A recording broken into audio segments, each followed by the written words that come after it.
चलिए, अपरमेय संख्या है इरेशनल नंबर। अब देखो, अपरमेय संख्या के लिए इंग्लिश में एक ही शब्द यूज होता है, इरेशनल नंबर।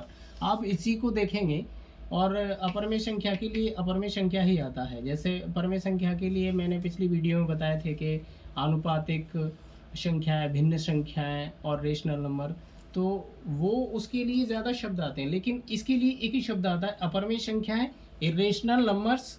तो इनके उदाहरण देखो, रूट में इनको पहचानने के लिए देखो, रूट में आपकी जो संख्याएं हैं और उसका पूरी तरह से वर्गमूल नहीं लिया जा सकता, वो सारी संख्याएं रूट में रखेंगे तो अपरमेय संख्या कहलाएंगी। देखो कैसे, √2,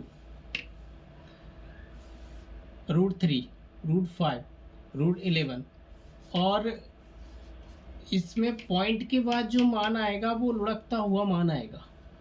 जैसे 3, 2, फिर 0 आ गया, फिर 1 आ गया, कोई सीक्वेंस नहीं रहेगा, कोई सीक्वेंस तो मिल ही नहीं सकता है, मतलब लुढ़कता हुआ मान आएगा, तो वो अपरमेय संख्या कहलाएगी।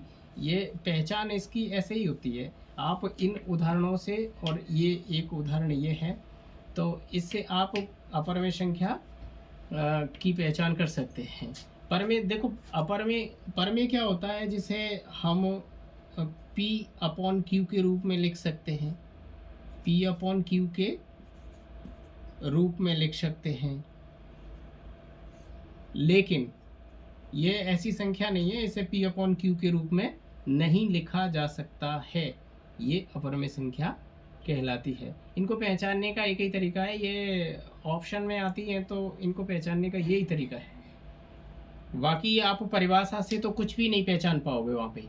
तो ध्यान रहे कि अगर पॉइंट के बाद लुढ़कता हुआ मान है तो अपरमेय संख्या है, और जिसका वर्गमूल सीधे सीधे नहीं आ रहा है तो वो अपरमेय संख्या है। यानी कि रूट में जो संख्या है और उसका वर्गमूल एक बार में नहीं आ रहा है, पूरी तरह से नहीं आ रहा है, तो वर्गमूल पूरा पूरा नहीं आ रहा है, तो वो अपरमेय संख्या है। यही पहचान है, आप बाकी अपरमेय संख्या की परिभाषा से कुछ भी नहीं पहचान पाओगे। ठीक है, गुड।